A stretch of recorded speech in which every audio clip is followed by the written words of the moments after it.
यह कहानी एक 14 साल की अलमा नाम की लड़की की है। ये मूवी एक ऐसी लड़की के ऊपर बेस्ड है जो गपगप करने के लिए अपनी सारी हदें पार कर देती है और यह हमेशा अपनी इमेजिनेशन के वर्ल्ड में ही खोई रहती है। जो अब इसकी लाइफ में होगा दोस्तों, वो मैं आपको इस वीडियो में बताऊंगा। और जिस मूवी को आज मैं एक्सप्लेन करूंगा उस मूवी का नाम है टर्न मी ऑन। और ये मूवी 2011 में रिलीज़ हुई थी। दोस्तों अब हमारी मूवी स्टार्ट हो जाती है और मूवी की स्टार्टिंग में हम 14 साल के अलमा के नाम की लड़की को देखते हैं जो अपनी मम्मी से बात कर रही होती है। और बाद में वह अपने फ़ोन पे लग जाती है बात करने पर। उसे नहीं पता होता वह मौत के कुएं में जा रही है। पर बाद में जब उसकी माता आ जाती है तो वह सोचती है कि मेरे को अपनी एक्टिंग करनी है और वह ऐसी एक्टिंग करती है। उसकी मम्मी को लगता है कि वह बहुत दूर से पढ़ रही थी। बाद में उसका डॉग आ जाता है, वह अपने डॉग को घुमाने लेके जाती है। और बाद में उसे एक लड़का नाम मिलता है अर्धन नाम का, जिसे वह बहुत प्यार करती है। और वह लड़का उसे कहता है कि क्या मैं तुम्हारे साथ डॉग को घुमाने जा सकता हूँ, और वह उसे हाँ भी कर देती है। और बाद में वह दोनों घुमाने चल पड़ते हैं। और फिर बाद में जब वह दोनों घुमाने चल पड़ते हैं, वो जो 14 साल की लड़की अलमा है वह इमेजिनेशन वर्ल्ड में खो जाती है। और उसे लगता है वह रात को आएगा उसके साथ और घपाघप करेगा। दोस्तों तभी उसका सपना टूटता है और आर्थर उसे कहता है कि वह वापिस अपने घर जा रहा है। उसके बाद सीन स्विच हो जाता है और सारा और अलमा उसके दोस्त इकट्ठे मिलते हैं और वह उसके बाद बियर लेते हुए दिखाई देते हैं। और उसके बाद वह बस में अपने टाउन पहुंचते हैं तो सारा और अलमा अपने गांव को मिडिल फिंगर दिखाई देते हैं, जिससे पता लगता है कि उन्हें अपना गांव बिल्कुल भी पसंद नहीं था।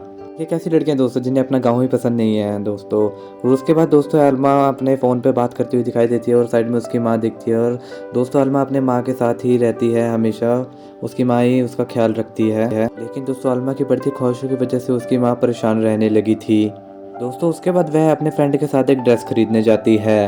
और जब अलमा शॉप पर जाकर ड्रेस पहनकर देखती है तो वह फिर से अपनी इमेजिनेशन में खो जाती है। और वह सोचती है कि वह जंगल में आतर के साथ घूम रही है और वह उसे लगता है कि वह उसके साथ दोबारा से घपाघप कर रही है। दोस्तों जब अलमा अपने इमेजिनेशन दुनिया से बाहर आते हैं तो हम देखते हैं कि वह अपने दोस्तों के साथ पार्टी में गई हुई है जहाँ पर आर्थर भी आया हुआ होता है। और उसे देखकर अलमा स्माइल कर रही होती है और वह अपने इमोशन का कंट्रोल नहीं कर पाती, जिसके बाद वो वहाँ से उठ के चली जाती है। और उसके बाद आर्थर भी उसके पीछे पीछे ही चला जाता है और फिर वह अलमा की जंग पर अपना रगड़ने लगता है। और तभी सीन स्विच हो जाता है और हम देखते हैं कि अलमा दोबारा से अपने आप गपागप करने लग जाती है। और उसके बाद अलमा दोबारा से पार्टी में वापस आ जाती है। उसके बाद वह अपने दोस्तों को बताती है कि आर्थर ने अपना उसके जंग पर रगड़ा। यह सुनने पर उसके दोस्तों को उस पर भरोसा नहीं होता क्योंकि आर्थर उस स्कूल का फेमस लड़का था। इसलिए उनको लगता है कि अलमा उनका टेंशन लेने के लिए यह बात बोल रही है। वहाँ पर आर्थर भी आ जाता है और अलमा के एक फ्रेंड उससे इस बात के बारे में पूछती है और उस बात पर आर्थर मना कर देता है। कहता है कि मैंने ऐसा कुछ भी नहीं किया। और इस बात पर अलमा के दोस्तों को यकीन भी हो जाता है। अगले दिन अलमा अपनी माँ से बातें कर रही होती है और तभी एक टर्म से उसकी फ्रेंड इंग्रिड नाम की लड़की उसके घर पर आ जाती है।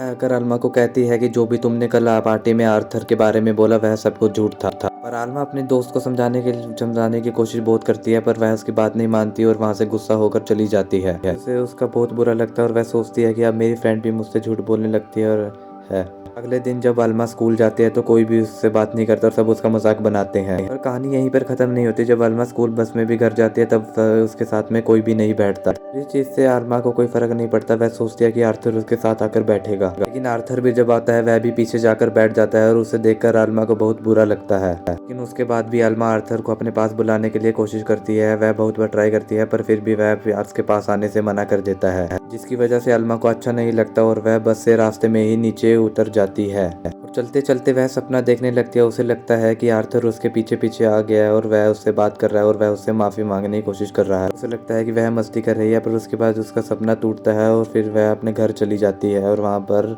सीन फिर से स्विच होता है और वहाँ पर अब हम अलमा को सफाई करते हुए देखते हैं। तभी वहाँ पर उसकी मोम आ जाती है और वह बिल लेकर खड़ी होती है और वह अलमा से पूछते हैं कि यह कौन सा नंबर है जिसमें तुमने इतनी ज़्यादा बात कर रखी है।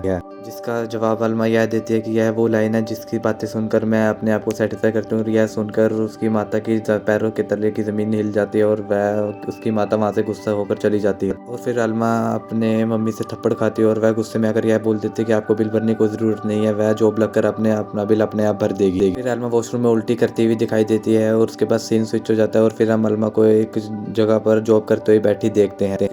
उसके बाद वहाँ का मैनेजर यह बोलता है कि मुझे अपनी शॉप यहाँ पर बंद करने दो, ऐसे मैं ये शॉप बंद कर दूंगा, मैं वहाँ पर तुम्हारे साथ बहुत जोर जोर से घपाघप करूंगा। उसके बाद वहाँ का मैनेजर डॉग डांस करने लग जाता है और वह देखकर अलमा भी अपनी प्यास बुझाने लगती है। वहाँ पर अलमा अपने कॉइन बॉक्स रखे देखकर उसको अपने अंदर ले लेती है और उसी से अपने अंदर लेकर उसको मज़े लेने लगती है। और तभी आर्थर अपनी छोटी बहन को उस स्टोर पर लेकर जाता है और वह वहाँ से बुक खरीद कर वहाँ से वापस चला जाता है।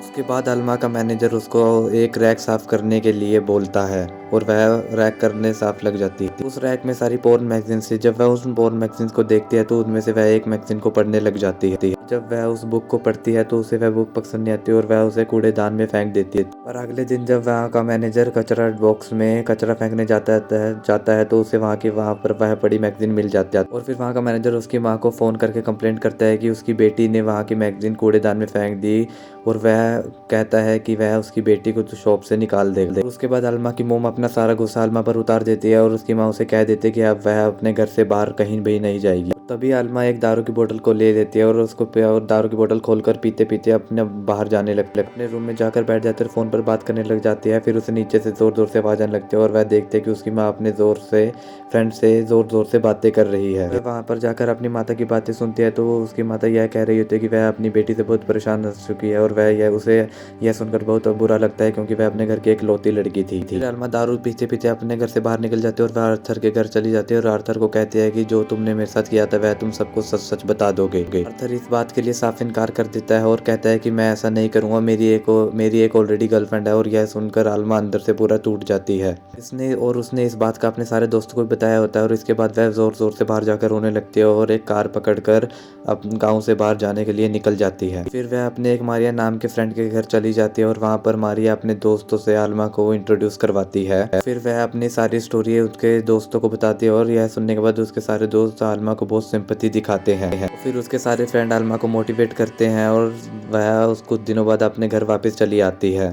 और जब अल्मा बस स्टैंड पर पहुंचते तो आगे उसकी माँ खड़ी होती है और वह उसके साथ अपनी जप्पी पा लेती है और कहती है तुम सारी पुरानी बातों को भूल जाओ और अब से अपनी नई जिंदगी की एक शुरुआत करो। फिर वो दोनों गाड़ी में बैठते हैं और घर की तरफ निकल लेते हैं। और उसके अगले दिन जब सुबह होती है तो अल्मा की माँ उसे पेरिस की 2 ट्रिप देती है और उसे देखकर अल्मा बहुत खुश हो जाती है। और फिर शाम को आर्थर उसके घर पर आता है और वह पत्थर मारकर किसी तरह अल्मा को अपने घर से बाहर निकाल लेता है। फिर आर्थर अल्मा से माफ़ी मांगता है और कहता है कि मैं तुमसे बहुत प्यार करती हूँ, तुम्हारे जाने के बाद मैंने तुम्हें मिस किया और जो भी मैंने किया है वह मैं सब कुछ सच सच बता दूंगा सबको। फिर अल्मा उस बात पर शर्त रखती है कि तुम्हें यह बात पहले सबको बताओ, मैं तभी तुमको माफ़ करूंगी। फिर इस बात को मान लेता है कि वह सबको बता देगा कि उसने अपना जंग तुम्हारे थाई पर रगड़ा था। अगले दिन अल्मा अपने स्कूल जाती है तो आर्थर ने अपने सर के ऊपर बहुत बड़ा बोर्ड लगा रखा था और उस बोर्ड पर यह साफ साफ लिखा था कि मैंने अपना अल्मा की थाई पर रगड़ा था। यह देखकर अल्मा बहुत खुश होती है और शाम को वह आर्थर को अपने घर डिनर पर बुलाता है। फिर वहीं पर अल्मा खाना खाते हुए अपनी माँ से पूछती है कि क्या आर्थर आज हमारे घर सो सकता है, वह उसका अच्छा दोस्त है। पर